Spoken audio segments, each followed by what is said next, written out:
Hello హబీబీస్, welcome back to my YouTube channel మన రాజమండ్రి అబ్బాయి. ఎలా ఉన్నారు? బాగున్నారా? రీసెంట్గా జరిగిన ఒక సిచ్యువేషన్ మీతో షేర్ చేసుకుందాం అనుకుంటున్నానండి. ఇమిగ్రేషన్ రూల్స్ టైట్ అయిపోయినాయి అని చెప్పేసి అంటున్నాను కదా. దాంతోపాటు ఇక్కడ గట్టిగా రైడ్లు జరుగుతున్నాయి, పట్టేసుకుంటున్నారు, మన వాళ్ళని పంపించేస్తున్నారు వెనక్కి, స్టూడెంట్స్ని, అది ఇది అని చెప్తున్నాను కదా. జాగ్రత్తగా ఉండండి అని 100 సార్లు చెప్తున్నాను కదా. దానికి బెస్ట్ ఎగ్జాంపుల్ ఏంటంటే మొన్న జస్ట్ ఈ వీకెండ్లోనే జరిగింది. ఈ వీకెండ్లోనే నేను ఏం చేశాను, బిర్యానీ ఆర్డర్ పెట్టుకున్నాను. యాజ్ యూజువల్గా మీకు తెలిసిందే, మనం ఆర్డర్ పెట్టుకుంటే ఓన్లీ బిర్యానీ పెట్టుకుంటాం.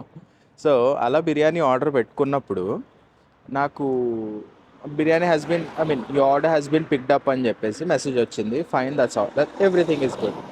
సో అందులో చూస్తే డెలివరీ రైడరు అమ్మాయి ఉంది. ఆ అమ్మాయి ఫేస్ ఉంది, పేరు, మొత్తం అమ్మాయి డీటెయిల్స్ ఉన్నాయి. నేను ఏమనుకున్నా, అరే ఇంత చల్లో అమ్మాయి డెలివరీ చేస్తుంది, ఈ అమ్మాయికి ఏదో ఒక టిప్ ఇవ్వాలి, అది ఇది అని చెప్పేసి ఆలోచించి సరే వెయిట్ చేశాను అనమాట. వెయిట్ చేస్తే కానీ ఇందులో డౌట్ వచ్చింది. నిజంగానే ఇది అమ్మాయి అకౌంటా, అబ్బాయి వాడుతున్నాడా అని చెప్పేసి చూస్తే ఇంతకీ అబ్బాయి సైకిల్ మీద తీసుకొని వచ్చాడు. నేను అబ్బాయిని అడిగా, ఎక్కడి నుంచి నువ్వు అంటే ఇండియా నుంచి అన్నాడు. సరే ఇది ఎవరి అకౌంట్ ఇది అన్నాడు. నాదే అన్నాడు. ఫేస్ చూపించి ఇది నువ్వా అన్నాను. ఆడికి ఏం మాట్లాడాలో అర్థం కావట్లే. నో భయ్యా, భయ్యా అంటున్నాడు. సో నేనేమన్నా అంటే, సరే ఎవరు ఇవిడా అన్న. అంటే నువ్వు నా సిస్టర్ అన్నాడు. నేను అన్న, సిస్టర్ అకౌంట్ నువ్వు తీసుకొని వాడడం కరెక్టేనా? ఇలా చెప్తే నీకు ఇమిగ్రేషన్ వాళ్ళు ఏమైనా వదిలేస్తారా ఎక్కడైనా పట్టుకుంటే అన్న. లేదు అన్నాడు. మరి ఎందుకు వాడుతున్నావు? అంత అవసరం ఏంటి నీకు? అంతకు కావాలంటే, అంతగా డెలివరీస్ చేయాలంటే నేను నిన్నే వీడియోలో అప్లోడ్ చేసిన వీడియోలో చెప్పా. జస్ట్ ఇట్ అనే ఒక సర్వీస్ ఉంది, అది డెలివరీ యాపే. వాళ్ళు వీక్లీ 15-20 అవర్స్ ఇస్తారు, ఒక్కొక్కసారి తక్కువ ఇస్తారు, కోర్స్ 10 అవర్స్ కూడా ఇస్తారు, ఒకసారి 0 అవర్ కాంట్రాక్ట్ అది ఇది అంటారు. అది ఇప్పుడు మార్చేశారు కాబట్టి ఇప్పుడు కొంచెం బెటర్ అవర్సే వస్తుంటాయి స్టూడెంట్స్కి. అన్న నువ్వు దీన్ని వదిలేసి అందులో చేసుకోవచ్చు కదా, ఎందుకు? ఇప్పుడు నువ్వు మాస్టర్స్ చేయడానికి వచ్చావు, ఇంత కష్టపడి చదువుకోవడానికి వచ్చావు, చిన్న తప్పు వల్ల నువ్వు దొరికేస్తున్నావు ఇక్కడ. మాస్కులు పెట్టుకొని అవి పెట్టుకొని ఇవి పెట్టుకొని డెలివరీస్ చేస్తున్నాడు. అంత అవసరమా? అంత కర్మ అవసరమా మన స్టూడెంట్స్కి? చెప్పండి, నిజం చెప్పండి. నేను అన్నా, నేను కాబట్టి వదిలేసాము, వేరే వాళ్ళు వదులుతారా అంటే లేదన్నా అని. మరి లేదు అంటే ఎందుకు అలా రిస్క్ తీసుకుంటున్నావు అని అంటే, మనోడికి టెన్షన్ వచ్చింది.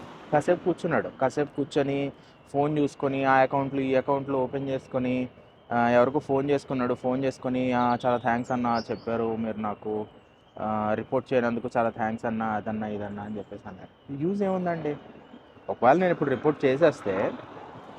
ఒకవేళ రిపోర్ట్ చేసేస్తే ఏం జరుగుద్ది చెప్పండి? మనోడు ఎంతో కష్టపడి డబ్బులు కట్టి ఉంటాడు, ఎంతో కష్టపడి ఇక్కడికి వచ్చి ఉంటాడు, ఆ డబ్బులన్నీ వేస్ట్ అయిపోయినట్టేనా? దాంతోపాటు ఇన్ ఎడిషన్ టు ఇట్ ఏంటంటే తలకాయ నొప్పి, ఒకసారి వెళ్ళిన తర్వాత మళ్ళీ 3 ఇయర్స్ వరకు 5 ఇయర్స్ వరకు రాకూడదని చెప్పేసి బ్లాక్ మార్క్ పెట్టి పంపించేస్తారు. అవసరమా ఇదంతా 100-200 పౌండ్ల కోసం? ఒకసారి ఆలోచించండి. ఇంకో సిమిలర్ సిచ్యువేషన్లో ఏం జరిగిందంటే, మన తెలుగు అబ్బాయి యాజ్ యూజువల్గా రెస్టారెంట్లో పనిచేస్తున్నాడు, తక్కువ డబ్బులకు పనిచేస్తున్నాడు, ఎక్కువసేపు పనిచేస్తున్నాడు, ఓ 200 పౌండ్లు ఎంతో ఎక్స్ట్రా వస్తాయని పనిచేస్తున్నాడంట. సో అక్కడ ఏం జరిగిందంటే, మనోడికి ఇమిగ్రేషన్ వాళ్ళు వచ్చారు. అలా ఎలా వచ్చారు అంటే, ఇక్కడికి వచ్చిన 1-2 సంవత్సరాలకి మన వాళ్ళు ఎక్కడెక్కడ పనిచేస్తున్నారో మనకు తెలిసినప్పుడు, వాళ్ళు ఇక్కడే పుట్టి పెరిగారు, వాళ్ళకి తెలియదా మన వాళ్ళు ఎక్కడెక్కడ పనిచేస్తుంటారు అనేది? సో వాళ్ళు వచ్చారు, యాజ్ ఇట్ ఈస్గా వచ్చి చెక్ చేశారు, మనోడిని పిలిచారంట. వాళ్ళు వచ్చారు అన్న విషయం తెలియగానే మనోడు బెదిరిపోయి చెమటలు కక్కేసుకుంటూ వెనకాల వెళ్ళి బేస్మెంట్లో కిచెన్ ఉంటే కిచెన్ టేబుల్ కింద దాక్కున్నాడంట. అయినా పిలిచారు వాళ్ళు.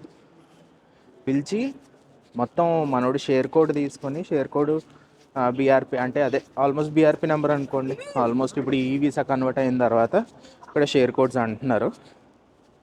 సో షేర్ కోడ్ తీసుకొని చెక్ చేశాడంట.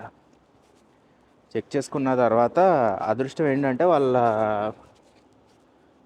వాళ్ళ మేనేజర్ ఏదో మేనేజ్ చేయగలిగాడంట. ఇంకా పెద్ద అదృష్టం ఏంటంటే వాళ్ళు కెమెరాలు చెక్ చేయలేదు, వాళ్ళు చూసుకొని వెళ్ళిపోయారంట. ఈలోపే మనోడికి తడిసిపోయింది.